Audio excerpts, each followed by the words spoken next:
종을 대표하는 자가 누구예요? 구약시대 종. 왕도 아니고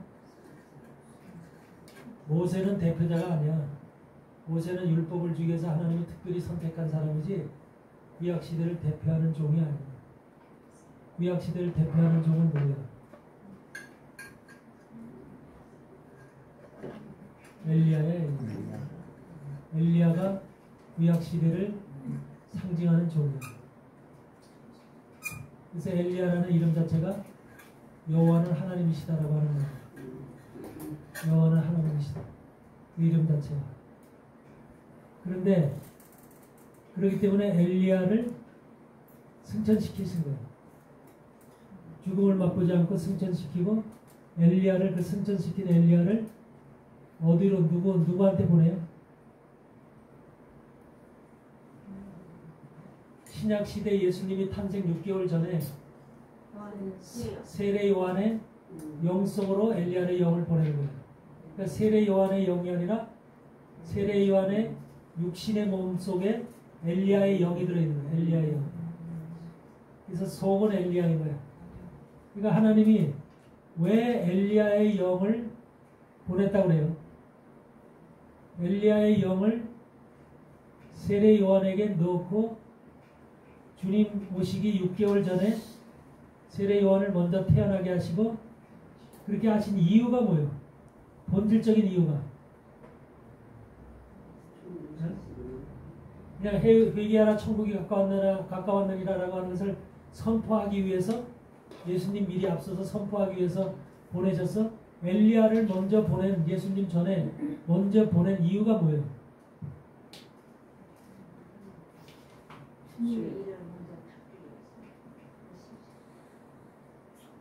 그러니까 엘리야가 바로 구약 시대가 있고 신약 시대가 있으면 구약 시대가 끝나는 것이 바로 엘리야를 통해서 끝나는 것이고 그 엘리야를 통해서 또한 신약 시대가 시작되는 거야.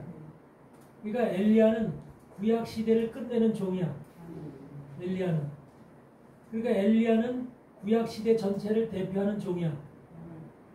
제사장이면서 엘리야의 아버지가 제사장이면서 그 엘리야 속에 있는 사도 요한, 세례 요한 속에 들어있는 엘리야의 영을 통해서 엘리야의 영을 통해서 무슨 일을 하러 오신 거예요? 실질적으로 무슨 일을 하러 오신 거냐고. 엘리야를 보내신 하나님의 의도가 뭐야?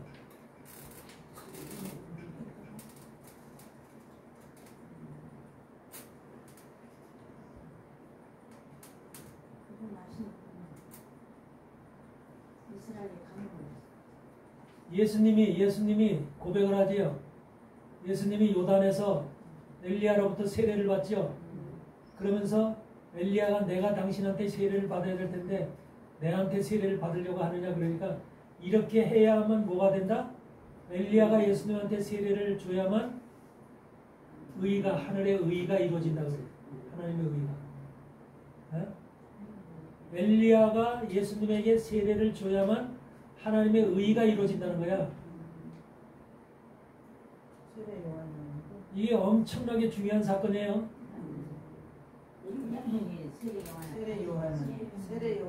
그러면 엘리야가 사실은 신분적으로 보면 하나님 예수님이 더 높으잖아. 훨씬 높죠. 높은 예수님인데 또 불구하고 엘리야의 세례를 받기를 자청하는 거야. 네가 내게 세례를 줘야 된다. 요단강에서. 그래야지 이것이 하나님의 뜻이 이루어진다는 말이거든.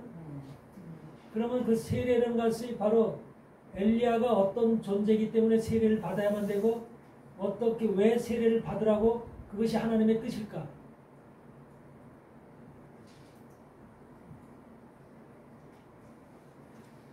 바로 엘리야는 모든 엘리야는 제사장이죠. 제사장이 구약시대 레위기 16장에 보면은 레위기 4장과 레위기 16장 이런 것에 보면은 모든 죄를 속죄하기 위해서는 죄를 먼저 떠넘겨야 되죠. 다시 말하면 레위기 16장에서 이스라엘 백성들의 죄를 대속하기 위해서 짐승을 염소를 잡아다가 염소 위에다가 먼저 대제사장이 거기다 안수하죠. 안수함으로 인해서 이스라엘 백성들, 온 백성들의 죄를 갖다가 짐승에다 떠넘기죠. 죄를 떠넘김 받은 염소는 죽음을 당하잖아요. 죽음을 당한 그 짐승의 피를 가지고 성소에 들어가서 지성소에 7번 뿌리고 또 향단불에 바르고 이렇게 해서 그 피를 거기다 그렇게 행하죠. 그러고 나와서 번제단 뿔에 바르고 그 피 남는 것을 번제단 땅 밑에 뿌리죠. 이 과정이 바로 죄를 속죄하는 과정이거든요. 피를 통해서, 짐승의 피를 통해서 이스라엘 백성들의 죄를 속죄하는 과정을 지금 레위기 16장에서는 이미 보여주고 있잖아요. 예수님이 저 요단강에서 엘리야로부터 세례를 받는 이유는 바로 이 땅의 마지막 제사장으로, 마지막 구약시대의 마지막 제사장으로 죄를 떠넘김 받아야 되는데 예수님이 죄인이 돼야 되거든. 예수님이 죄인이 돼야 된다고. 그래야 안 그래요? 예수님은 이 땅에 죄 없이 태어난 사람이에요. 근데 죄인이 돼야만 돼. 그래서 죄를 떠맡고 십자가 지셔야 돼. 그러면 그러려면은 죄를 떠넘김 받아야 돼. 누구로부터? 제사장인 엘리야로부터 모든 인생들의 죄를 떠넘김 받아야 돼. 그러니까 예수님은 짐승이 된 거야 그때. 짐승이 되셔가지고 염소가 돼가지고 모든 인류의 인간들의 죄를, 만물을 지으신 예수님이, 하나님이신 그분이 이 땅에 인간의 몸으로 오셔서 인간의 몸으로서 죄 없는 인간의 몸으로 오셨는데 그분에게 그분이 세례 요한이라고 하는 엘리야의 영이 들어가 있는 그 제사장을 통해서 세례를 받으심으로써 안수를 받으심으로 인해서 온 인류의 인간들의 죄를 떠맡임 받는 거야. 떠받든 거예요. 그러니까 요단강에서 세례를 받는 행위는 결국은 모든 인류의 죄를 떠넘김 받는, 죄를 떠넘김 받는 행위였던 거예요. 그 사건이 여러분들 속에는 분명히 여러분들 복음으로 기억되어야 되는 거예요. 괜히 예수님께서 하늘에 그것이 하나님의 뜻이다. 하나님이 내가 이 땅에 내려가면 너보다 먼저 태어난 6개월 먼저 태어난 제사장 세례 요한이라는 제사장이 있을 것이다. 그 제사장으로부터 모든 인류의 죄를 너가 떠맡아야 된다. 그러니까 죄를 떠맡기 위해서 바로 예수님께서 세례 요한 앞에 가서 머리를 숙인 거야. 그래서 세례를 받은 거야. 그러므로 인해서 예수님은 세례 요한으로부터 세례를 받을 때 비로소 모든 인류의 죄를 떠넘김 받은 거야. 그때 여러분의 죄, 내 죄, 모든 사람들의 죄가 예수님에게 다 넘어간 거야. 그때는 전에 지은 죄서부터 현재 지은 죄, 미래 지을 죄까지 전부 다 떠넘김 받은 거야. 왜 그렇죠? 구약의 사건이, 레위기 16장에서 일어난 구약의 사건을 그대로 예수님 오셨을 때 그 대속죄일의 규례처럼 죄를 떠넘기는 그 제례를 통해서 그걸 우리에게 보여주시는 거예요. 그러니까 구약의 말씀은 단순히 구약의 말씀이 아니라 그것이 신약에 그대로 이루어지는 말씀이에요. 그러니까 예수님도 이 땅에 오셔서 죄인이 세례 요한으로부터 안수를 받으심으로 인해서, 세례를 받으심으로 인해서 죄인이 돼버린 거야. 그것도 한두 가지 죄가 아니라 모든 인류의 죄를 다 떠맡은 거야. 인류의 죄를. 왜 그래? 그 인류를 창조하신 분이 하나님이시기 때문에, 예수님이시기 때문에 예수님이 인류의 죄를 떠맡을 수밖에 없는 거야. 네. 그래서 예수님이 그 죄를 떠맡음으로 인해서 결과적으로는 죄를 지고 다니신 거야. 짐승의 죄를. 자기가 예수님이 모든 인생의 죄를 짊어지고 3년 반을 사역을 하시다가 어떻게 십자가를 지시고 죽을 수밖에 없는 거야. 죽어야, 죄의 값은 사망이라 그랬잖아. 죄의 값은 사망이기 때문에 죄를 물려받은, 그러니까 이제 그 예수님은 어린 짐승이 죄를 떠맡아서 그 이제 죽음을 당하고 피를 뿌림받은 같이 예수님도 십자가에서 죽으셨을 때 그 흘리신 피를 하나님께서 그 흘리신 피를 가지고 뭐 했었을까? 예수님께서 피가 흘려서 피를 흘리셔서 죽으셨잖아. 십자가에서. 그랬을 때 그 피 흘리신 피를 가지고 무슨 일을 행하셨을까? 무슨 일이 예수님이 십자가에서 흘리신 그 피의 능력이 어떤 것을 지금 행했을까? 어떤 일을 행했을까? 십자가에서 피 흘려서 돌아가실 때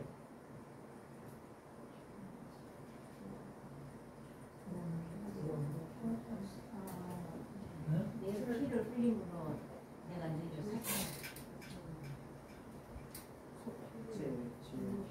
십자가에서 다루신 은혜 그 말씀 한마디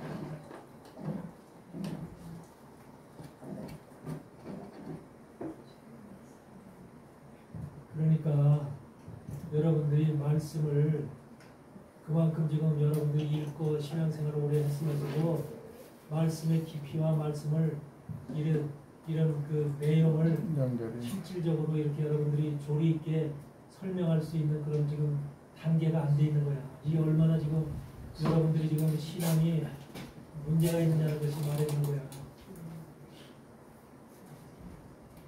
예수님이 십자가에 돌아가실 때 어떤 일이 벌어져요?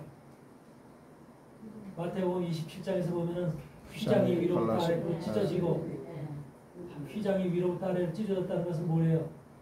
성소와 지성소를 가리고 있던 휘장이 찢어졌다는 소리예요. 그 성소와 지성소를 가리고 있던 휘장이 찢어지면은 결국은 그 성소와 지성소는 그게 구별이 돼 있죠. 마음대로 지성소에 들어갔다는 죽지요. 지성소는 1년에 한 번쯤 대대장밖에 못 들어가죠.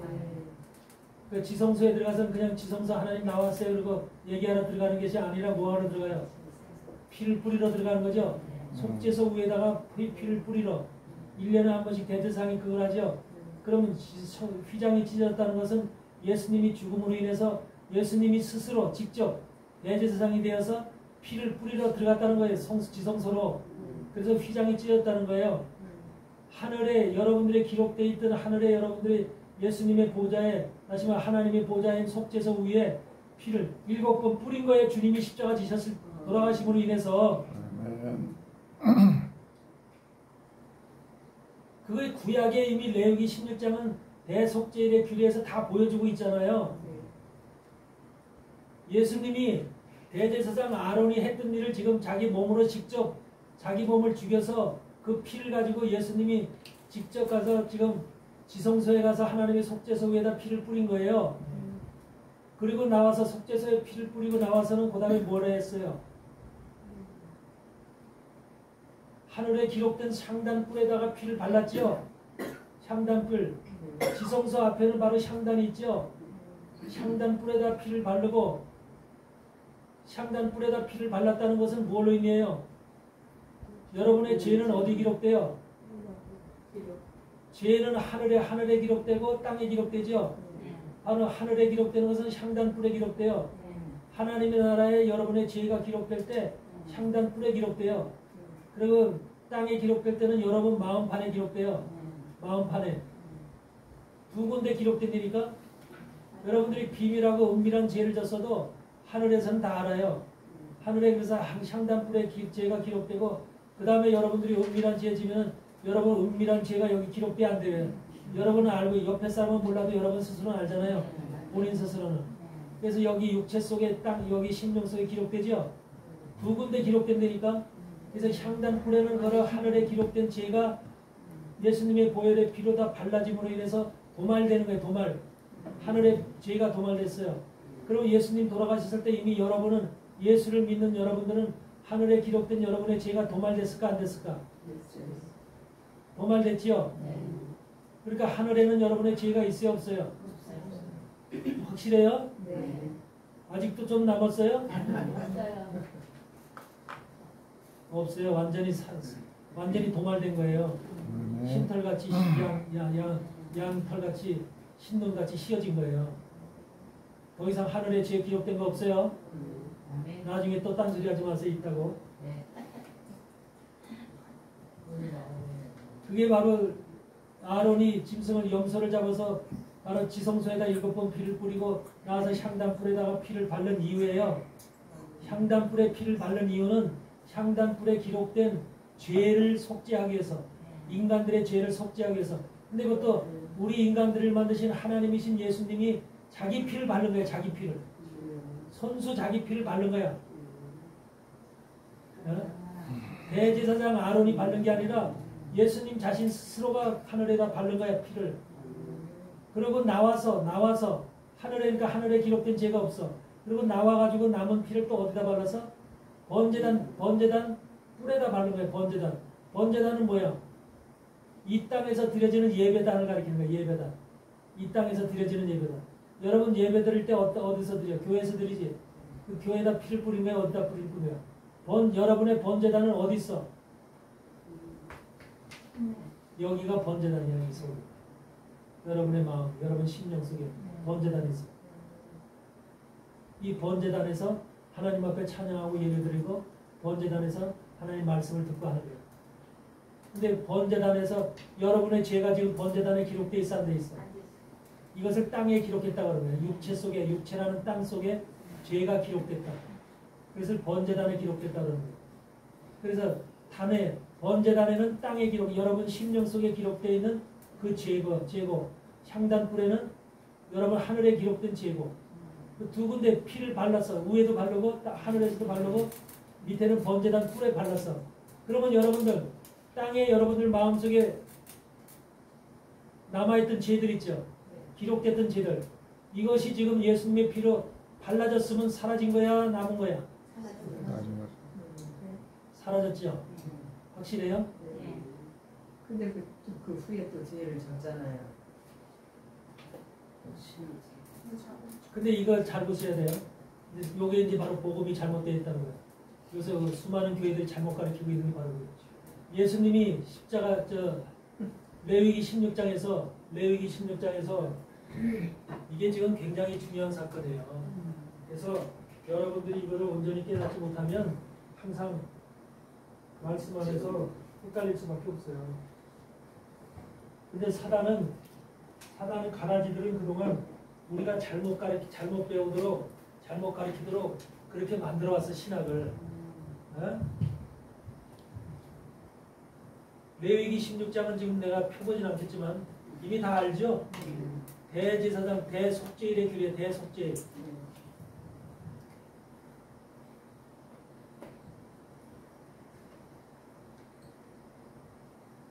대속죄를 1년에 한 번씩. 근데 대속죄일이 1년에 한 번씩은 몇 월 며칠 날 이 대속죄일이 열려요.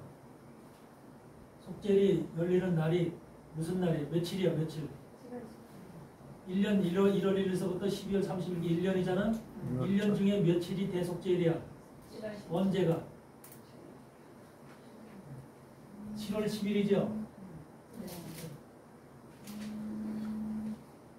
일곱째 달. 그러면 7월 10일이면 1년 중 어느 때예요?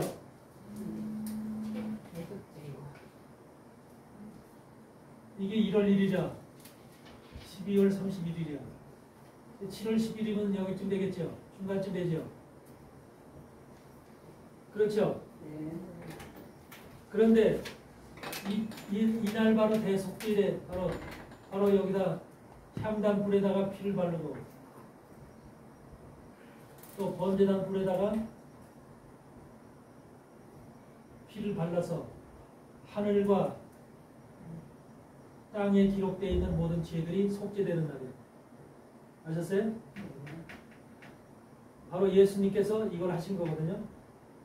그러니까 아론이 레위기 16장에서는 아론이 대신했죠. 아론이 대신한 것을 갖다가 이제 예수님이 직접 오셔서 자기 피로 자기가 죽어서 자기 피로다가 이걸 다 바르신 거예요. 근데 그것이 어느 날이냐면 7월 10일이야. 7월 10일 날인데 바로 이 1월 1일서부터 7월 10일 날까지는 지혈을 이미 졌어 안 졌어? 졌죠? 과거의 과거. 과거의 진죄. 그러면서 이 7월 10일이라고 하는 현재도 있어요 없어요? 있어요. 있죠? 7월 10일서부터 11일서부터 12월 3일까지는 아직까지 돌아왔어요 안 돌아왔어요? 미래지요. 근데 여기에 향단불에서 피를 바르고 번제단불에 피를 발랐은 이 속죄 제사는 여기서부터 여기까지의 죄를 다 속하대요. 여기서부터 여기까지. 네? 과거, 현재, 미래의 죄를 다 속죄버리네. 앞으로 지을 지을까지. 이게 바로 구약의 제사거든요. 그럼 예수님이 오셔서 피를 바르셨을 때 예수님은 너희 죄는 지금 짓는 죄, 나중에 내가 죽고 나서 짓는 죄는 네가 별도로 해라. 이렇게 하고 죽으셨을까? 아니면은 이 속죄일의 규례대로 과거, 현재, 미래의 죄를 다 씻었을까?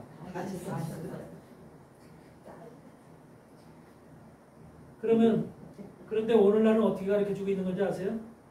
잘못된 가라지 같은 신학들이 심어져 가지고서 과거의 죄는 주님이 씻었지만 아담이 진 죄서부터 과거의 진 죄는 그걸 우리가 원죄라고 하는 원죄. 그건 주님이 씻었지만 지금 짓는 여러분의 죄는 여러분이 해결해야 된다. 자범죄들은 해결해야 된다. 그러고 있는 거잖아요. 그래서 그걸 회개해야 된다. 그러면은 주님이 불완전하게 일을 하시고 가신 거네. 네? 완전치 못하게 불완전하게 일을 하시고 가신 거네. 너희 죄는 너희가 해결하고 와야 된다. 그렇게 하면은 결과적으로 여기는 번제단에는 우리 죄는 바로 이 자기 죄는 지금 현재 짓는 우리 스스로 이 땅에서 짓는 죄는 번제단의 죄인데 이 죄를 갖다가 너희 스스로 해결해야 된다 소리잖아. 날마다 회개하라 그래요. 그러니까 그게 잘못된 거예요. 그러면 이제 사도 바울이 나는 날마다 죽노라 하는 거는 이제 자기 인간성 죽는 거예요. 그거는 이제 죄하고 숙죄하고 다른 것이고 이 여기 고치면 어떻든 이 속죄 제사라고 하는 것은 대속죄라는 말처럼 작은 속죄가 아니라는 거예요. 거대한 속죄, 큰 속죄라는 거야. 바로 이것이 바로 레위기 16장의 말씀인 것처럼 과거, 현재, 미래를 예수님의 십자가 사건으로다가 이미 다 죄가 속죄된 거야. 여기에는 큰 죄도 있고 작은 죄도 있고 내가 매일 짓는 죄도 있고 스스로 여러분의 태어나서부터 죽을 때까지 여러분 죄 진 거 지금 생각나 안 생각나? 나는 것도 있다. 생각나는 것도 안 생각나는 것도 있고 나도 모르게 짓는 죄도 있고 별게 다 있겠죠. 이런 죄가 나도 모르게 짓는 죄들도 다 있는데 이런 것들도 전부 다 지금 미래에 속한 거죠. 여러분들이 목숨이 끊어져 주님 앞에 가는 그날까지 모든 이 땅에서 살던 삶의 모든 죄들이 다 이미 여기 기록됐는데 여기에 기록된 것들이 전부 다 예수님의 피로 발라진 것이라는 거예요. 그래서 여러분들이 예수를 믿는 사람들은 이걸 받아들이는 거야. 내 죄가 과거의 현재 미래의 죄를 다 지은 것을 주님의 피로 하늘에 있는 향단불에다 발로 지어졌지. 하늘의 죄가 없어졌고 땅에 있는 내 심령 속에 내 죄가 아직 있던 내 죄도 예수님의 피로 발라져서 사라졌다. 이제 하늘의 죄와 땅의 죄가 나는 죄인이 아니다. 그래서 의인이 된 거야. 하나님이 그래서 의롭다고 칭해 주시는 거야. 그러니까 의인이 됐어요, 여러분들. 의인이 됐어요, 안 됐어요? 됐어요. 됐죠? 네. 그 죄인이 의인으로 바뀐 거야. 왜? 요 사건을 받아들였기 때문에. 과거, 현재, 미래의 모든 죄가 있으면 의인이 될 수가 없어. 죄가 있으면. 근데 과거, 현재, 미래에 졌던 모든 죄들이 완전하게 이 예수님의 십자가로다가 해결된 거예요. 아멘. 구약의 레위기 16장에 아론의 1년에 한 번씩 있었던 제사는 1년에 한 번씩만 죄를 사했던 거예요. 1년에 한 번씩. 1년에 한 번씩만 죄를 사했기 때문에 1년 지나면 또 죄를 쌓는 거야. 근데 또 이제 아론이 7월 10일 날 됐을 때 제사 한 번 지나면 이스라엘 백성들이 12월 31일까지는 내 죄가 씻겨졌구나. 그래서 12월 31일까지는 편안하게 사는 거야. 죄 없이. 죄스러운 마음을 안 갖고. 그러니까 그 다음에가 되면 또 1월 1일부터 또 죄를 짓잖아. 죄를 지면서 계속 사니까 계속해서 1년마다 한 번씩 속죄 제사를 드린 거야. 그렇죠. 예수님은 영원한 제사를 드린 거야. 영원한 제사. 십자가의 죽으심을 통해서 영원한 제사를 드렸기 때문에 우리는 더 이상 제사 드릴 것이 없다. 그래서 히브리서에서는 뭐라고 그래? 죄를 위해서는 더 이상 제사 드릴 것이 없다. 그래야 안 그래요? 그런 말씀 읽었어요? 못 읽었어요? 죄를 위해서는 더 이상 제사 드릴 것이 없다. 왜? 예수님이 우리를 만드시고 우리를 창조하신 예수님이 직접 자기 몸에 자기 피를 흘려서 자기 피를 다 발랐기 때문에 향단불과 번제단불에 발랐기 때문에 그렇기 때문에 여러분들이 지금 우리는 이런 사람인데도 불구하고 여러분들이 지금 잘못해 하네. 잘못하면서 불법도 저지르고 죄도 짓지요. 그래서 그런 죄를 어떻게 한다는 거예요, 하나님께서? 분명히 우리도, 나도 그래. 나도 죄질 수 있고 불법주의고 지고 세상을 살다 보면 욕심을 가진 인간은 다 잘못된 실수를 하고 죄를 져. 그렇죠? 네. 그러면 그런 때마다 주여 용서해 주세요. 죄를 져서 용서합니다. 용서해 주세요. 이렇게 기도해야 돼. 회개 기도를 해야 되는 거야? 아니면 어떻게 해야 되는 거야? 불쌍해야겠는데. 네? 안에도 불쌍하게. 여태 그렇게 왔는데. 안에 말씀 위에 가니까 신청을 받았어. 그러니까 매일 그 죄 때문에 우리가 그런 죄 오늘도 짓고 또 내일도 짓고 아유 이 죄를 어떻게 이거 어쩌지? 아유 난 매일 죄만 짓고 사네. 불법을 행하고 그래서 있습니다. 죄를 짓고 사는 여러분 마음속에 두려움이 들어와 안 들어와? 믿지 않는 사람은 매일 죄져도 그냥 그런가 보다 하고 살지만 믿는 사람은 두려움이 들어오거든. 걱정이 들어오거든. 그럼 예배가 제대로 돼야 안 돼. 찬양이 돼야 안 돼. 기도가 돼야 안 돼. 여기 눌리잖아. 요걸 사단이 원하는 거야. 요걸 바로 가라지 목사들이 가라지 종들이 가르치는 거예요. 이렇게. 그래서 눌리게끔 만드는 거예요. 눌리게끔. 그런데 어떻게 해? 여러분들이 진짜 이것을 완전히 이해하고 이것이 돼서 이렇게 된 사람은 죄인이 아니라 이제 의인이다 라고 나는 의인이 됐어. 이렇게 완전하게 이 말씀을 깨달은 사람이 의인인 거야. 그냥 의인이 된 게 아니라 우리 사람을 보고 갔구나. 과거, 현재, 미래의 모든 것을 깨달은 사람이 죄가 없어졌다. 주님만이 그걸 해결할 수 있기 때문에 이 땅에 오신 거야. 그래서 그렇게 된 사람이 의인인데 그 의인이 되면 어떻게 돼? 그 의인으로 인정받았어. 이제 여러분들 다 의인으로 인정받았어. 과거, 현재, 미래의 죄가 다 예수님을 통해서 깨끗이 씻어졌어. 네? 그러면 그런 사람들에게 하나님이 어떻게 한대? 죄를 졌어도 살면서 죄를 지고 어저께도 죄 지고 오늘도 죄 지고 죄 질 수도 있어. 그럼 그런 사람들은 어떻게 한대? 로마서 4장 펴보세요.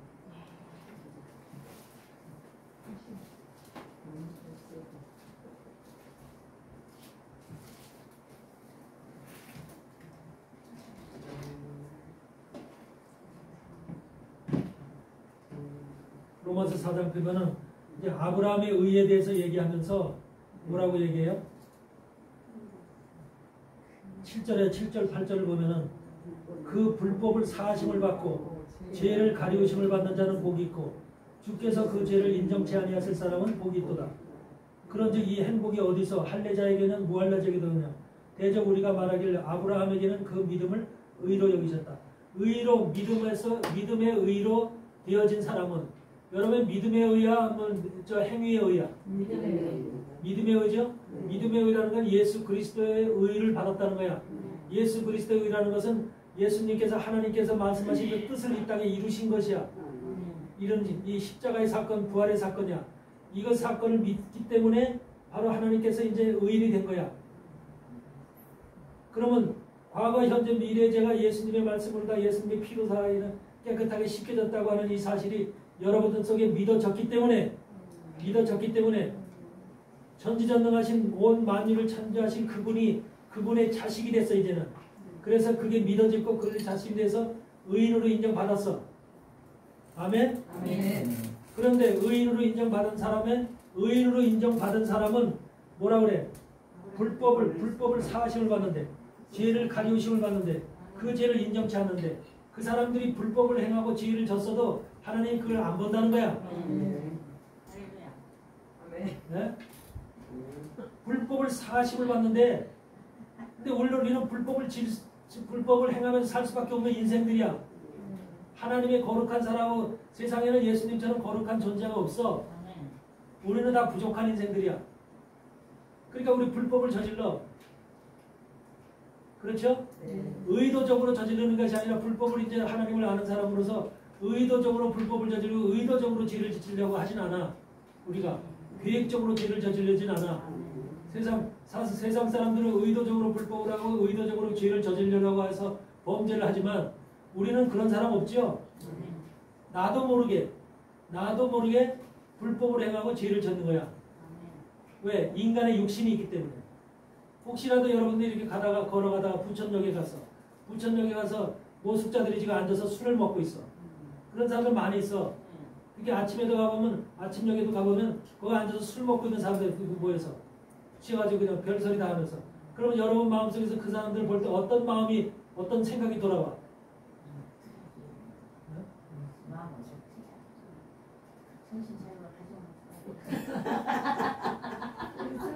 그런 사람들을 처음에 볼 때는 어떤 생각, 나도 그런 생각이 들어요. 저 인간들은 여기 방송들을 뭐 하는 거야, 저거. 술이나 처먹고 있고. 아저씨 네? 이제 좀 침으로 들어가세요. 또 이렇게 그들에 대해서 우리가 그들을 정지하고 정지하는 판단한다고. 네? 그 잘못된 행동을 하고 있는 것에 대해서 정지하고 판단한다고. 맞아요. 나도 모르게 그제를 나오니까. 제일 많이 지어요. 네. 누구 눈에 거슬리는 거 있으면 그냥 그러려니 해야 되는데 아저 왜 저래? 같은 교인 성도한테도 좀 저런 게 있으면 그래요. 바로 그러니까 그거예요. 맨날 바로 그거예요. 그게 믿음을 가진 사람인데도 불구하고 그런 것이 나오는 거야. 그러면 하나님 볼 때는 그런 거야. 너는 깨끗하냐? 너는 잘하고 있는 것 같아? 하나님이 질문을 우리에게 그렇게 하실 거예요. 그러니까 그런 것들이 보듯이 그런 불법을 저지르고 죄를 졌는데 근데 그래서 하나님 내가 그런 교회 와서 그 다음날 교회 와서 그렇게 해야 되는데 하나님 내가 노숙자한테 또 그렇게 했어요. 정죄하고 불평하고 저들을 갖다 원망했어요. 하나님 용서해 주세요. 그렇게 기도해야 될까 어떻게 해야 될까? 그러라고 그렇게 그럼 정죄하고 그렇게 판단하고 그러는 건 그렇게- 죄라고 그렇게 했을 때 그게 없어져요? 아니, 그 기도하고 그러고 얘기하면은 싹 없어져요. 그래도 마음은 좀 편하죠. 자기 마음은 순간 그러죠. 네. 그게 바로 그게 사단이 우리를 붙잡고 가지고 노는 거예요. 그게 시간 지나면 또 반복되고 반복되고 그러는 거예요. 그러니까 어떤 환경이든지 어떤 실체라든지 우리가 보면은 그런 건 노숙자뿐만 아니라 어떤 사람에게도 다 해당되는 거예요. 만약에 어떤 사람이 만약에 여자가 만약에 좀 정신이 이상이 돼서 소리를 지르고 벌거벗고 다닌다고 생각을 해요. 그럼 얼마나 흉측한 일이야. 그렇게 하고 다니는 사람 우리 눈에 볼 때는 정상적인 사람의 눈으로 볼 때는 이거 온전하게 보이겠어요? 그러니까 우리 마음에 무슨 마음이 벌써 들어와? 좋은 마음이 들어오는 게 아니라 아유 저렇게 저런 짓을 하고 다니까 왜 저렇게 인간이 그러니까 그 먼저 우리가 판단과 정죄가 앞서간다니까 맞아요. 이런 것들이 인간에게는 본질이야 본질. 그래서 이런 것들이 있기 때문에 이런 불법이나 죄를 우리는 언제든지 순간순간 나도 모르게 지으려고 해서가 아니라 자기 친도 모르게 짓게 되는 거야. 네. 그렇기 때문에 이런 의인들로 인정받는 사람들은 여기서 과거, 현재, 미래의 죄가 모두 씻겨져서 여러분들 이제 죄인이 아니라 의인이 됐다고 이제 향단불과 번제단 불에 피가 발라져서 깨끗함을 받은 자들이라고 하는 이런 것을 여러분이 믿는 사람이라면 여러분이 죽을 때까지 그런 죄들을 질 수 있거든. 주님을 만나는 시간까지. 언제든지 잘못 불법. 그런데 하나님은 이미 여러분들이 의인으로 인정받았기 때문에 더 이상 그런 죄를 하나님께서는 상관 안 하는 겁니다. 단지 우리는 무슨 기도를 해야 돼? 죄를 용서해달라는 기도를 하는 게 아니라 하나님 나를 더 깨끗게 해주시고 내 생각을 맑게 해주시고 말씀에서 사람들을 예수님의 사랑으로 품을 수 있도록 도와주시고 더 거룩한 자로 살아갈 수 있도록 내 생각과 마음을 주관하여 주세요. 이렇게 기도를 해야 되는 것이지 회개를 해서 주님 회개를 해서 내가 그렇지 않게 해주세요. 이거는 잘못된 기도라는 거야. 사랑의 마음을 품을 수 있도록 예수님처럼 사랑의 마음을 품을 수 있도록 사랑을 주세요. 그게 정상적인 기도야. 그런데 왜 대부분의 대형교회 목사들이나 목사들은 왜 와서 회개해야만 된다고 가르칠까? 그게 바로 가라지 종들이 가르치는 모습이에요. 이미 죄는 다 여기서 씻겨진 거야. 감사합니다. 이걸 믿지 못하면 우리는 항상 그 사단의 굴레에서 사단의 밥에 사단의 조정을 받으며 살아갈 수밖에 없는 존재가 됩니다. 너무 편하고 싶은 마음. 네. 그래서 바로 우리는 예수를 믿는 사람은 예수를 믿지 않는 사람은 이걸 믿지 않는 거야. 이 사건. 죄는 내가 해결해야 되는 것이고 알고 있고 죄가 내가 죄졌으면 세상에서는 죄졌으면 감옥에 가든지 하나님 앞에서 또 세상에서 또 모든 죄를 남들이 알지 못하는 죄를 졌어도 죄진 사람은 죄진 사람 마음이 스스로 알잖아. 세상을 사는 사람들은 스스로 죄가 진 걸 알아. 양심이라는 그 기준이 있기 때문에. 그렇지만 그 죄를 갖다가 고백을 안 하면 남들이 모르면 모르는 거야. 아는 거야. 거룩한 척하는 거야. 이것이 세상 사람들이 가증한 모습, 삶의 가증한 모습들이야. 죄를 수없이 졌으면서도 그 죄를 인정치 않는 거야. 그러면서 남들 앞에서는 거룩한 척하면서 사는 것이 인생의 모습들이야. 그렇지만 교인들은 그래도 저런 것을 잘못하고 자기가 정죄 판단을 하더라도 마음속에 정죄 판단이 잘못됐다는 걸 이미 알잖아. 말씀을 통해서 정죄하지 말고 판단하지 말라는 걸 말씀 속에서 읽었기 때문에 들었기 때문에 알잖아. 그렇기 때문에 하나님 내가 정죄하고 판단하지 않도록 내가 그들도 사랑하고 품을 수 있도록 내게 사랑의 마음을 주세요. 주님 말씀을 통해서 주의 마음, 사랑의 마음, 주님의 형상을 본받도록 도와주세요. 라고 기도하는 것이지 주여 용서해 주세요. 회개합니다. 용서해. 이거는 바로 하나님이 주님이 십자가 지셨을 때 내 죄는 빼고 가셨잖아요. 내 죄는 속죄하지 않고 다른 사람은 죄만 속죄하고 이 얘기하는 거하고 똑같은 거야. 아셨어요? 네. 이게 얼마나 지금 가라지들이 잘못 가르쳐주고 있는 것이야. 잘못된 신학이 우리에게 그렇게 영적으로 잘못된 길을 인도해 온 거예요. 그래서 그런 기도하는 게 아니에요. 그런 기도를. 그래서 세례 요한을 세우신 것은 세례 요한을 통해서 예수님에게 바로 안수하심으로 인해서 모든 인류의 죄를 떠넘겨서 예수님은 3년 반 동안 그래서 요한복음 1장 29절에서 뭐라고 그래요? 사도 요한이 예수님이 요단강가로 이렇게 걸어오시는 것을 보면서 세상 죄를 지고 가는 하나님의 어린 양이로다. 그때는 이제 영적으로 말하는 건데 세례 요한이 예수님을 보고 세상 죄를 지고 가고 있대. 언제 세상 죄를 졌어? 바로 요단강에서 세례 받을 때. 그러니까 세례 요한은 세상의 모든 인간들의 죄를 예수님에게 떠넘기기 위해서 지금 요단강에서 안수를 하신 거야. 세례를 주신 거야. 그 일이 바로 요단강의 세례 현장에서 이루어진 일이야. 하나님은 세례 요한을 보낸 이유가 바로 그를 갖다가 그리고 예수님에게 안수하심으로 인해서 모든 인류의 죄를 예수님에게 떠넘기기 위해서 먼저 6개월 전에 그 세례 요한을 보낸 거야.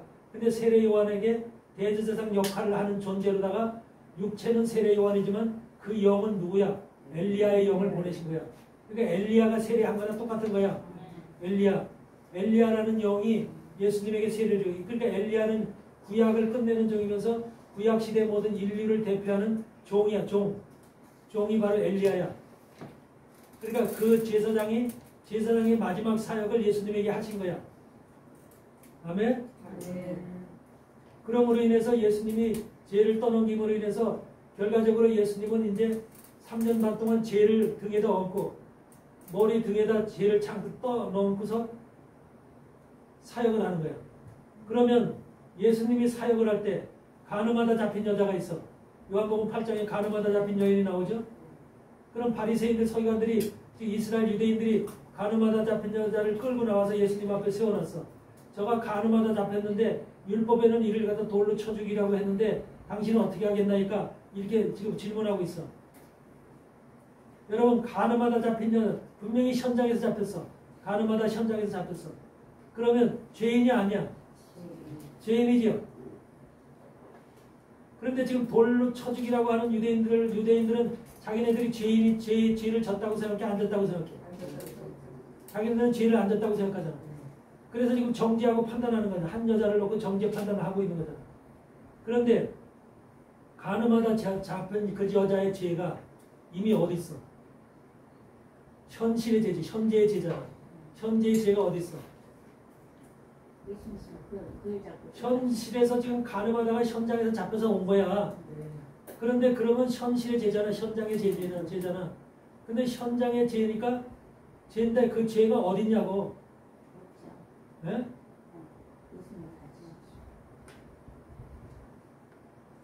예수님이 어린 양이 지금 세상 죄를 졌다고 그랬잖아. 그럼 그 여자 예수님이 아직 십자가 지지 않았을 때잖아. 그러면은 어린 간음하다 잡힌 여자의 죄도 그 간음죄도 어디 있어? 예수님이 지금 짊어지고 있잖아. 예수님의 눈에는 그 죄도 내가 짊어지고 있잖아. 네 죄도 지금 내가 지금 안고 있다. 내가 십자가 지고서 십자가에서 피를 흘리면 네 죄도 없어진다. 그 말을 하는 거 아니야? 그거를 지금 우리에게 보여주시는 거야. 그러니까 모든 지금 소경이 눈을 뜨는 것도 그렇고 문둥병자가 고침을 받는 것, 문둥병자의 문둥뼈 죄도, 중풍병자의 죄도, 소경의 죄도 다 그 죄가 어디 있어? 다 예수님의 지금 사역 속에서 3년 반의 사역 속에서 다 등어리에 짊어지고 있잖아. 모든 사람들은 죄인, 소경으로 태어난 것도 죄인, 중풍병이 생긴 것도 죄인, 다 죄인이라 죄의 결과로 생겼다고 생각을 하잖아. 바리새인 서기관들은 그렇게 생각하지요. 근데 예수님은 그 모든 사람들의 지은 죄가 자기 등어리에 있는 것을 다 보고 있어, 안 보고 있어? 영적으로 지금 다 예수님의 등어리에 다 있거든. 그러니까 예수님이 볼 때는 그들에게 죄가 있어, 없어? 다른 인간의 눈으로 봤을 때 그 사람이 죄인으로 보이지만 예수님의 눈으로 봤을 때 죄인으로 안 보이잖아. 그렇죠? 왜? 자기가 예수님이 다 짊어지고 있으니까. 모든 인류의 죄가 다 그런 거야. 여러분이 어제 짓는 죄도 오늘 짓는 내일 질 죄도 예수님은 다 짊어지고 사역을 하신 거야. 짊어지고 사역을 하신 것이고 다 여러분의 죄를 다 완전하게 십자가 지실 때 과거, 현재, 미래, 이 과거, 현재, 미래라는 것이 바로 다른 것이 아니냐. 구약시대 살았던 사람들, 노아시대에서부터 아브라함, 구약시대 사람들이 예수님 태어나기 전에 바로 여기가 예수님이야. 예수님이 십자가 지시는 현장이고. 그래서 구약시대, 신약시대, 구약시대에 태어난 사람들의 모든 죄, 신약시대에 태어난 사람들의 모든 죄, 이것이 깨끗하게 예수님의 2000년 전의 십자가 사건으로 다 해결됐다. 끝났다. 그 말이에요. 그걸 히브리서는 지금 우리에게 증거하는 거예요. 히브리서를 통해서. 아멘? 아멘. 이것을 진정으로 깨닫는 것이 복음을, 핵심적인 복음을 깨닫는 거야. 사람들 마음속에 너가 죄를, 내진 죄를 내가 회개하면서 내가 깨끗해, 그렇게 해서 절대적으로 깨끗함을 받지도 못하면서 또 복음이 미성숙된 복음이 돼가지고 그 사람들은 온전하게 하나님의 사람이 될 수가 없어. 사단이 계속 그걸 가지고 장난을 노는 거야. 사단이 우리 속에서. 너 죄졌잖아. 오늘도 가다 보니까 누구 다 심판하고 정죄하래. 너 죄졌잖아. 빨리 회개해. 회개하지 않으면 너 천국 못 가. 그것이 바로 우리 속에 항상 있어. 네. 남아있어. 그래가지고서 그걸 가지고 무기로 삼는 거야. 근데 우리는 매일 그거에 이용당하고 있는 거야. 그럴 때 어떻게 해야 돼? 예수님께서 내 죄를 봐서 2000년 전에 다 씻어 십자가에서 피를 다 씻었거든. 창단불과 번제단불로 다 발랐거든. 난 더 이상 죄인이 아니야. 하나님의 의로운 사람은 의인이 됐거든. 그래서 불법을 사하심을 받고 죄를 인정치 않고 죄를 사하심을 받는 그런 자가 됐거든. 예수님의 피로 다 씻겨졌다는 것을 고백을 해요. 아멘. 더 이상 내 죄 가지고 장난치지 마. 나는 의인이야. 예수님의 죽음의 사건, 십자가의 사건과 부활의 사건으로 난 깨끗하게 진짜 주님이 하늘 이 온 만물을 창조하신 하나님이신 예수님이 그래서 이 땅에 오신 거야. 하나님이 할 일이 없어서 이 땅에 오셨겠어? 육신을 입고 오셔서 고난받고 피 흘리면서 핍박받고 어렵다 배고프면서 이런 모든 환난과 고난을 다 몸소 겪으시면서 이 땅에 오셨겠어? 예수님이 이 땅에 와서 환난과 고난을 당해서 핍박받으면서 그래 오셨던 이유가 뭐래요? 그 이유가 뭐래? 예수님이 왜 고난당하셨어? 왜 핍박받았어? 왜 사람들한테 돌팔매질 당하고 왜 이단이라는 소리를 듣고 별의별 소리를 다 들으면서 이 땅에 사역했어? 왜 그 이유가 뭐래?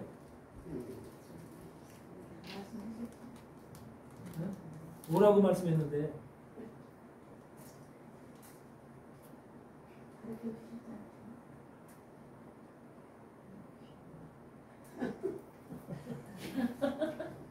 여러분들은 언제나 좀 시원하게 답을 할까? 그러니까 물어보지 마시고 그냥 가르쳐 주세요. 근데 그냥 가르쳐 주는 거 그냥 가르쳐 주는 줄 수 있는데 그냥 가르쳐 주면 그냥 듣고 지나가더라고. 그게 이래서 여러분들한테 이렇게 여러분들한테 한 번씩 경고를 주면은 경종을 울리면 아 그때 그 말 그러면서 생각이 나는 거야. 뭐예요? 예수님께서 그렇게 고난 당하시고 힘들고 환난 받으신 이유가 이 땅에 나의 형제들이 육신을 입고 온 나의 형제들이 그런 고난 속에 있고 고난을 받기 때문에 예수님도 형제로서 큰형으로서 장남으로서 이 땅에 육신을 입고 오셔서 형제들의 고난을 자기도 몸소 겪어야 된다. 당해봐야 된다. 그러니까 예수님은 하나님이시지만 여러분을 뭘로 생각해? 형제라고 부르. 내가 형제라고 부르기를 그걸 저기 하지 않는다고 그랬어요. 근데 형제들은 이 땅에 속해서 육신에 속해서 핍박받고 고난받고 마지막 시대 여러분들은 이제 핍박받고 고난받는 존재들이 될 거거든요. 그래서 고난받고 힘들고 또 이단이라는 그 칭호를 들으면서 별의별 소리를 다 들으면서 이 땅에서 마지막 사역을 해야 돼요. 그런 사람들처럼 그런 사람들이 예수님이 하늘에 가서 하늘의 형제들이야. 하나님이 내 형제들이야 내 형제야 부르는 여러분 하나님의 형제가 과연 될 수 있는 거야 우리가? 어? 근데 예수님은 우리를 형제라고 부른다니까. 큰형 작은형 이렇게 해서 형제 그 형제의 줄기가 쭉 있어. 형제의 줄기들이. 근데 그 형제된 사람들이 먼저 부활하는 거야. 부활 아무나 되는 게 아니야. 예수님 강림하실 때 그래서 그에게 붙은 자들 그러잖아. 예수님에게 붙은 자들 그들이 바로 형제들이죠. 그래 예수님의 형제가 되고 싶어요? 예수님의 형제가 아닌 바깥의 사람들이 되고 싶어요? 저 바깥의 사람들은 형제가 아니잖아. 예수님과 형제가 되려면 뭐가 돼야 돼? 예수님의 피로다가 맺어진 형제가 되잖아. 형제진 관계가 되잖아. 그래서 하나님은 그 형제를 여러분들 형제로 만들기 위해서 예수님의 형제로 만들기 위해서 여러분들을 뭘 하길 원해? 여러분들에게. 원래가 세상적인 형제는 피를 받은 거 형제잖아. 피를 받지 않으면 형제가 아니죠? 그럼 여러분들 피를 받았어 안 받았어? 누구의 피를 받았어? 예수님의 피를 말씀을 통해서 받았죠. 실질적으로 예수님이 부모 밑에서 난 게 아니라 예수님의 피를 말씀을 통해서 받았죠. 예수님은 말씀의 피를 받은 그런 사람들 그리고 예수 그리스도의 영을 여러분을 받았죠. 그래서 그런 사람들 그리스도인이라고 하면서 바로 그들에게 아버지라 부를 수 있는 권세를 주셨죠. 여러분들이 그러니까 하나님을 우리 아버지가 아닌데 여러분들이 예수님의 피를 받고 그 큰형이신 큰아들인 형제의 큰아들의 피를 받았기 때문에 그 피를 받고 그 피로 인해서 속죄를 받았기 때문에 하나님께서 우리를 아버지라 부를 수 있는 자격을 준 거예요. 하나님을 아버지라 부를 수 있는 자격을 줬다는 것이 바로 예수 그리스도와 같이 예수 그리스도의 아버지이신 하나님과 같은 아버지를 둔 형제들로 우리를 만드셨다는 거예요. 아멘. 아멘. 우리는 예수님의 형제가 될 수 없는 조건이야. 왜? 우리는 육신의 아버지가 있잖아. 그러니까 육신의 아버지는 우리 육신의 아버지를 얘기하는 것이 아니라 우리는 지금 영의 아버지를 얘기하는 거예요. 여러분들 속에 있는 영이 있잖아. 영. 여러분들 속에 있는 영의 아버지는 지금 하늘에 계시는 우리 아버지야. 그 아버지를 아버지라 부르는 거야. 그 아버지의 영을 여러분 속에 있는 영이 예수님과 형제의 영이라는 거예요. 형제의 영. 육신이 형제의 영이 아니라 예수님의 형제의 영이 아니라 이 영이 형제의 영이라는 거야. 영이. 육신은 누구 거야? 육신은 누구의 자손이야? 여러분 각자 부모의 자손이야. 육체의 부모의 자손이야. 그 형제들이야. 육체의 자손 속의 형제들이라고 하지만 육체의 자손의 형제는 아무 육체는 이 세상에 있다가도 없어지면 고만이야. 근데 영은 사라지지 않고 죽지 않고 영원한 거야. 그 영원하신 영이 바로 우리의 영이 영원한 예수님과 함께 우리가 형제가 되어지는 관계. 이것이 그래서 우리가 아버지라 부를 수 있는 이 관계가 된 거야. 그래서 하나님은 우리를 예수님과 같은 동급의 자녀로 인정하시는 거야. 그래서 동급의 자녀가 되는 사람들을 하나님의 아들들이라고 부르는 거야. 하나님의 아들들. 하나님의 아들들로 부르기 싶어요. 하나님의 종들로 부르기 싶어요. 네? 하나님의 아들들로 부르기 쉽죠? 네. 근데 세상 온 하나님이 만드신 피조물들이 우리가 로마서 8장 22절 거기서 23절 거기서 보면 뭐라고 그래요? 네? 18절서부터 온 피조물이 고대하는 바는 누구를 기다린다? 하나님의 아들들 여러분이 바로 이와 같이 의인이 된 그래서 의인이 돼가지고서 불법을 사하심을 받고 죄를 인정치 하고 죄를 사하심을 받는 사람이 복이 있다고 하는 이 복받은 자들의 바로 누구야? 그런 하나님 복받은 자들의 아들 그런 아들들이 여러분들이 하나님의 아들들로 되어지면서 인정을 받은 거야. 그렇게 돼야만 된다는 거야. 그런 사람들을 찾으신다는 거야. 온 피조물들이 지금 그런 사람을 찾는 하나님의 아들들이 태어나기를 기다리고 있다는 소리야. 저 지금 바깥에 있는 나무도 그렇고 저 짐승도 그렇고 사자도 그렇고 강아지도 그렇고 저 돼지도 그렇고 온 세상에 피조물들이 많잖아. 수없이 많은 피조물들이 다 지금 죽음을 당하고 있죠. 썩어지고 있죠. 쓰러지고 있죠. 이런 것들이 피조물이 왜 쓰러져? 왜 죽음을 당해? 네. 하나님의 창조 세계는 죽음의 세상으로 만들어진 게 아니에요. 하나님의 창조 세계는 하나님 자신이 생명이듯이 생명으로 만들어진 세상이야. 그래서 이 지구상에는 모든 만들어진 생물들, 피조물들은 죽음이 없는 것이 바로 이 땅의 생명이 원래. 근데 사단이 죽음을 갖다 준 거야. 왜? 타락과 불법과 변질로 인해서 우리가 죽음이라는 것이 이 땅의 사망을 끌어들인 거야. 그래서 모든 인생들도 사망이 오는 반면에 모든 세상에 있는 피조물들도 인간이 사망의 오므로 인해서 사망의 세력에 잡힘으로 인해서 세상의 모든 피조물들도 사망의 세력 속에 다 잡히게 된 거예요. 왜? 하나님께서 창조할 때 사람을 만들어 놓고 모든 짐승과 모든 피조물들 다스리고 정복하라고 권세를 줬어. 사람에게 다스리고 정복하라고.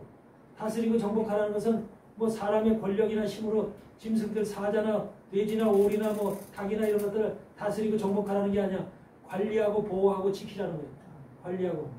여러분들 짐승을 강아지를 매를 쳐서 그걸 때려서 교육시키는 거예요? 아니면 저렇게 해서 다스려서 교육시키는 거예요? 강아지도 오래 교육시키면 사람을 따라 안 따라? 짐승들도 다 교육시키면 따라요.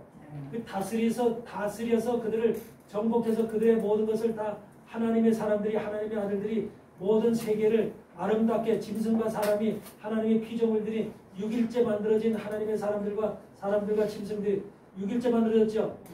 전부 다 짐승들이나 이런 것들 다 6일째 그런 것들이 전부 다 하나님의 보호하심과 관리하심과 통치하심에 의해서 다 이렇게 아름답게 좋아하면서 살도록 하나님이 세상을 만드신 거라 이 말이에요. 근데 지금 어때요? 그걸 다스리고 정복하고 통치하고 있어요? 아니면 다 때려 부시고 있어요? 지금 나무들도 집 짓기 위해서 다 베고 있죠?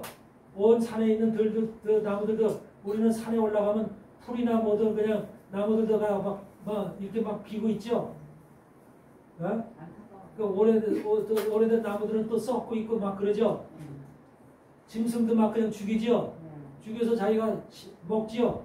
이런 짐승들이 지금 세상에 있는 모든 것들이 다 누구한테? 사람한테 다스리고 정복하고 이들을 잘 관리하라고 준 것인데 사람은 오히려 사단의 악이 들어가가지고 자기가 사망의 세력을 받은 것처럼 짐승들도 그냥 다 때려잡고 있는 거야.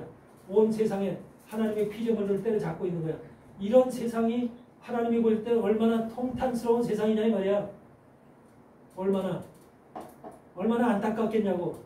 하나님이 만들어주신 창조의 목적과는 완전히 벗어난 그런 것이 지금 세상에서 운영되고 있는 사단의 세상 속에서 운영되고 있는 모습이잖아. 그런데 피조물들이 그러니까 아이고 하나님 우리도 빨리 하나님의 아들들이 나타나길 바라요. 하나님의 아들들이 나타나면 우리도 정말로 이제는 죽지 않고 넘어지지 않고 쓰러지지 않고 썩지 않고 이렇게 영원히 하나님의 생명과 같이 우리도 그렇게 아름다움을 꽃피면서 아름다운 잎사귀를 열면서 열매를 열리고 그렇게 살 수 있잖아요. 우리도 하나님의 아들들이 빨리 나타나길 바라요. 온 피조물이 고대하는 바는 하나님의 아들들이 나타나는 거예요. 네? 그 하나님의 아들들을 지금 하나님이 찾고 있는 거야. 그들이 형제라고 형제. 그래서 성경은 창세부터 계시록까지 그 아들들을 찾는 것이고 형제들을 찾는 것이고 그들을 신부라고 해서 신부를 찾는 것이고 그들이 모두 하나님 나라의 온전한 하나님의 정말로 예수님과 함께하는 하나의 그 정말로 이런 형제와 아들들입니다. 아멘. 아멘. 개고 양이고 소가 안 먹어야 되는 그거는 먹어 그러잖아. 다스리면 아니 그래서 그거는 먹어야 그럼 담배 넘어가. 내가 먹고 싶은 그런 거 먹어. 것은요 달다고. 이미 우리는 타락된 세상에서 우리도 타락된 인간이었고 짐승도 전부 다 그렇게 지금 한번 사단이 통치하는 세상 그 짐승을 하나님의 아들들이 나타나면 그 짐승을 이제 우리가 안 먹어도 살 수 있는 그런 시대가 와. 하나님의 세상 속으로 들어가면 짐승을 먹고 사는 세상이 아니라 하나님이 우리에게 얼마나 그냥 하나님은 일주일마다 한 번씩 그냥 양식이 열리게끔 해. 양식이 열리게끔. 그래서 어디를 가든지 양식이 주렁주렁 인간이 먹을 수 있는 또 짐승이 먹을 수 있는 양식이 짐승대로 인간이 먹을 수 있는 양식은 그런 양식이 세상에 풍요하게 만들어져 있어. 여러분이 일하고 돈을 벌어서 양식을 사 먹어야 되는 게 마켓에 가서 뭘 사. 아니야. 여러분들이 하나님의 그냥 거기서 누리고 살면 되는 누리고 안식과 평안 가운데 누리고 살면 되는 거예요. 그래서 하나님께서는 쉬라 그랬네. 쉬라. 에스겔서 34장에서 뭐라 그래? 쉬라. 내 양떼들아 내 목자를 세워서 내가 너희를 쉬게 하리라.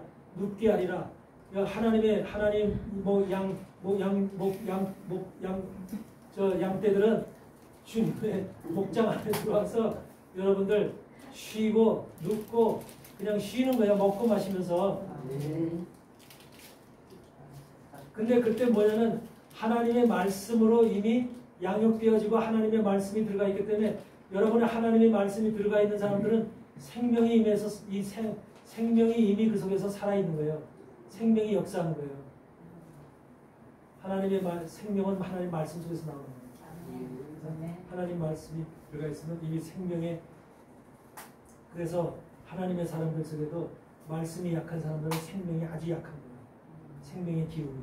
근데 말씀이 많은 사람들은 생명의 기운이 강하게 역사하는 거예요. 생명의 기운이. 그 생명의 기운도 하나님의 말씀에 따라서 그 정도가 달라지는 거예요. 왜? 하나님 말씀만이 생명이기 때문에. 하나님은 생명이시고 사랑이시고 빛이시고 하나님께서는 그런 모든 것으로 대신하는 거예요. 그러니까 하나님의 사람들은 여러분들은 말씀 자신이 돼야 되고요. 예수님 자신이 말씀으로 이 땅에 오신 거예요. 다시 말해서 요한복음 2장에 보면은 바로 가나의 혼인잔치 사건 나오잖아요. 가나의 혼인잔치에서 혼인집에 지금 뭐 포도주가 부족하죠. 근데 포도주가 부족한다는 것은 뭐예요? 포도주 갖다가 물통에다가 6개의 물통에다가 지금 항아리에다 물을 담아라 그러죠. 가득 채우라 그러죠. 제자들이 물을 가득 채우죠. 그 가득 채워진 물항아리 6동이가 바로 뭘 얘기를 해요? 물항아리 6동이에다가 왜 물을 채우라고 할까? 그게 주님이에요. 육신을 입고 물항아리 6, 사람과 똑같은 항아리 6에 물을 항아리 6으로 이 땅에 오신 분이에요. 육체를 입고 그 6이라는 육체를 입고 이 땅에 오셨는데 그 육체 속에 구약이라는 물, 율법과 선지자의 글이라고 하는 하나님의 말씀으로 가득 채워져 있는 물을 채우라는 거예요. 그게 물항아리 6에 율법의 물, 선지자의 예언의 물 같은 것들이 가득 채워져 있는 거예요. 그런데 그걸 갖다 제자들 보고 떠다 주라는 거예요. 연회장에다 떠다 주니까 제자들은 물을 떠다 줬어, 말씀을 떠다 줬어. 물을 떠다 줬잖아. 물을 떠다 주고 그 물을 떠다 줬더니 연회장에 있는 손님들이 그 물을 마셨어, 안 마셨어? 마셨더니 그걸 물로 받아, 포도주로 받아. 그게 바로 구약의 말씀이 생명이 포도주로 바뀌는 예수 그리스도의 생명이 포도주로 바뀌는 현상을 얘기하는 거야. 우리한테. 그래서 물을 갖다가 지금 물이라는 게 뭐야? 물이 말씀이죠. 말씀을 먹으면 그것이 우리 안에서 뭐가 된다는 거예요? 생명의 예수 그리스도의 피가 된다는 거예요. 피가. 생명의 피가. 아멘? 아멘. 그러니까 여러분들 속에 생명의 피가 축적되고 쌓이고 활동하고 강력한 생명의 피가 여러분들에서 늘어나려면 말씀을 물이라는 말씀. 그래서 물이라는 것이 바로 말씀을 가리키는 거야. 그 물이라는 것은 하늘의 물이 있고 땅의 물이 있죠. 하늘의 물을 샤마임, 땅의 물을 마임이라고 그러죠. 하늘의 물은 하나님으로부터 내려온 생명의 물, 신령한 물, 신성한 물, 영적인 물, 이걸 갖다 샤마임이라고 그러죠. 하늘의 그게 바로 성경 말씀에 집중되어 있는 거야. 집중된 성경 말씀을 우리가 읽으면 하늘의 물을 먹는 거야. 땅의 물은 뭐야? 저 뒤에 있는 지금 저 물에 있는 그 육체를 시험케 하는 저 물이 바로 마임이라는 땅의 물이야. 근데 우리 인간이 살아가기 위해서는 인간 속에 하늘의 물이라는 샤마임도 들어가야 되지만 세상의 물이라는 마임도 들어가야 돼, 안 들어가야 돼? 세상의 물 안 먹으면 어떻게 돼요, 여러분? 죽죠? 세상의 물. 근데 세상 사람들은 지금 하나님의 사람들은 세상의 물을 더 좋아해요? 하나님의 물을 더 좋아해요? 세상의 물을 더 좋아하죠? 하나님의 물은 지금 이해도 못하고 그게 무슨 물이냐? 내게 무슨 생명이냐? 이런 식으로 받아들이잖아요.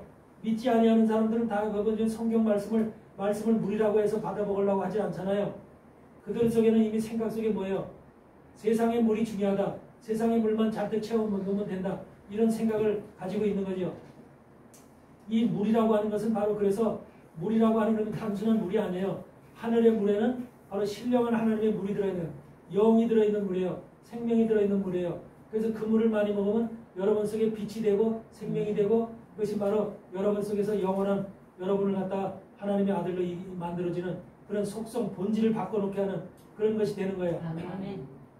그런데 세상의 물은 뭐예요? 세상의 물은 우리가 세상의 물은 저 물도 먹는 육체를 시원케 하는 저 물도 먹지만 세상의 물은 그런 물이 아니라 무슨 물이에요? 세상 사람들의 생각 속에 물 있죠. 지식 속에 물 있죠. 문화 속에 물 있죠. 문화의 물 있죠. 지식의 학교로부터 초등학교에서부터 중학교, 고등학교, 대학원 다니면서 배우는 모든 학문 그러면서 거기서 뭐 학위, 석사학위, 박사학위 이런 학위를 받는 모든 과정 그런 세상의 모든 것들을 배우면서 세상에 뭐 성공하기 위한 지식들 모든 세상의 학문들 이런 것들이 세상의 물이라니까 수없이 많이 흘러넘치는 세상의 물이 지금 성경 말씀은 단 한 권밖에 없지만 세상의 물은 어마어마하게 많은 거예요. 세상의 물은. 근데 사람들은 그 세상의 물 책방에 가면 얼마나 세상의 물이 많아요. 거기에는 정치적인 물도 있고 경제적인 물도 있고 문화적인 물도 있고 음악적인 물도 있고 별의별 물이 다 있죠. 그게 물이라니까. 그 물을 많이 먹은 사람들이 뭐야? 세상에서 인정받고 성공하고 똑똑하다고 인정받는 거예요. 책을 많이 본 사람들, 책을 많이 읽는 사람들, 그래서 세상에 책을 많이 읽는 사람들이 그래서 여러분들 설교할 때도 목사님 그 목사실에 가보면 목양실에 가보면 세상 책들이 쫙 있어요 없어요? 그것이 많이 있는 사람들은 아 저 양반이 저렇게 세상 책을 많이 읽네. 훌륭한 목사로 보잖아요. 그 세상 책 속에 뭐가 있어요? 세상 책 속에 뭐가 있냐고. 말씀을 갖다가 거기서 바로 말씀을 짜집기 하는 짜집기의 모든 내용들이 그 안에 다 있어요. 말씀을 갖다 짜집기 하는 짜집기 내용들이 어떻게 무늬를 낼까 어떻게 맛을 낼까 이런 것들이 지금 그 세상 책 속에 다 있잖아요. 있어요 없어요? 그러니까 뭐 이야기할 때도 설교할 때도 그런 말씀을 끄집어서 인용을 하잖아요. 그럼 그런 말씀 누가 어떤 사람이 간증이라든지 어떤 사람이 지나온 위인전이라든지 여러분들 이런 어떤 목사들은 지금까지도 그런 얘기 지금까지도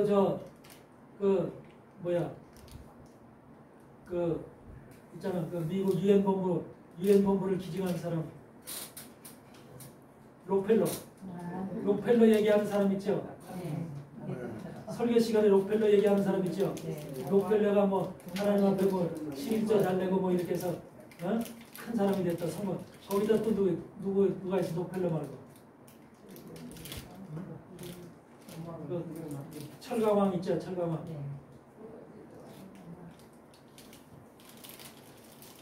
아주 오래돼서 생각도 안 나요. 그런 게 있다고 생각해.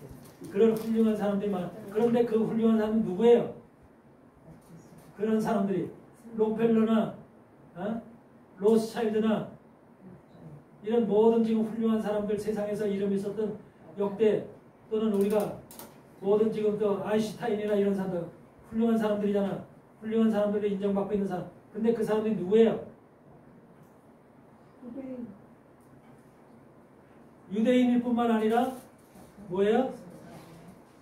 프리메이슨들이잖아. 프리메이슨. 딥스테이트잖아. 세상을 정복하고 세상을 악하게 하면 저크리더 세상을 만들려고 하는 그 주체 세력들이잖아. 그런 사람들이 지금 역사 속에 위대한 인물로 지금 등장되어 있고 소개되고 있잖아. 책들은 그런 사람들. 근데 목사가 정신없는 목사가 그걸 교회 안에서 성도들에게 소개하고 있는 거예요. 자랑하고 있는 거예요. 그런 사람들. 얼마나 한심한 교회고 한심한 목사고 한심한 지금 세상이냐. 그런 사람들의 신분도 모르고 그런 사람들의 내용도 모르고 그런 사람들이 꿈꿨던 세상이 어떤 세상인지도 알지도 못하고 그런 사람들을 오늘 자랑스럽게 성도들 앞에서 설교하는 그런 사람이 정말로 참종이에요? 아니면 가라지 같은 종이에요? 세상 책들을 보면은 교보문고에 가면 얼마나 책이 많아. 그게 정말 세상의 물이라니까. 세상의 물. 얼마나 많은 다양한 물들이 지금 있어요. 세상 사람들이 그 책 골라서 보려고 그 책 사서 보려고 그냥 난리를 치죠. 성경을 보려고 난리를 치는 사람은 없더라고. 교보문고에 가봐도 내가 한 번씩 어떤 데 가보면 이 성경 코너라든지 이렇게 기독교 서거에는 가끔 한 명씩 있어. 다른 데는 그냥 바글바글하고 그냥 별데는 다 가는 사람들이 많은데 이 기독교 서거에는 사람들이 별로 없어. 정말로 관심 있는 사람들이 와서 보는데 하여튼 그 숫자가 아주 그냥 셀만해. 이렇게 몇 명 안 돼. 이런 것이 오늘날 바로 모양이야. 하나님의 말씀 샤마임을 찾는 사람들이 그만큼 없는 거야. 하늘의 말씀에 관심을 갖고 있는 사람들. 이것이 지금 우리가 살아가는 이 세상의 모습이라는 거. 여러분은 반드시 알고 여러분들 속에 반드시 이 사건을 통해서 당연히 여러분은 이미 모든 과거, 현재, 미래의 죄가 완전히 씻겨졌다. 아멘. 아멘. 아멘. 더 이상 죄로 인해서 제사 드릴 것이 없다. 아멘. 이제는 여러분 완전히 의인이 되었다.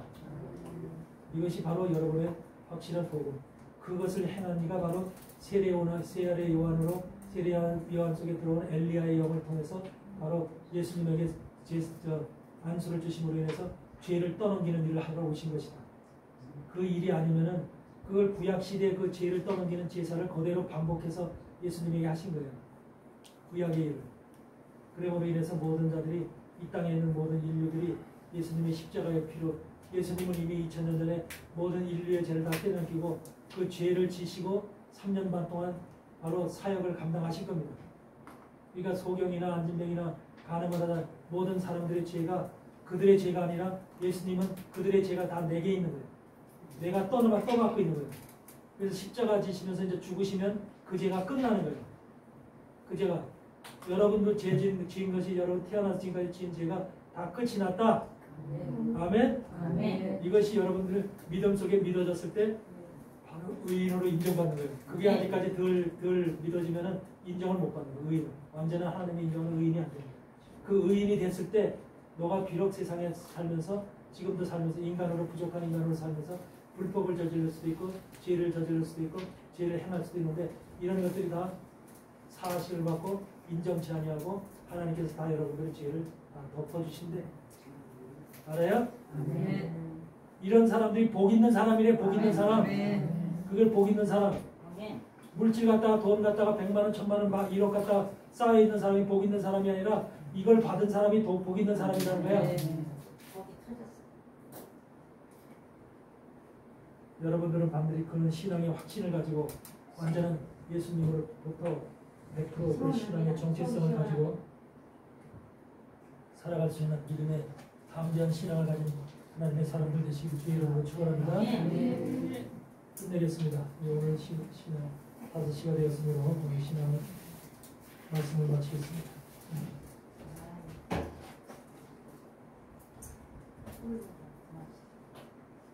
찬송가 하나 할까요? 뭐예요? 여러분들이 고르세요. 잠시 세상에 내가 살면서 544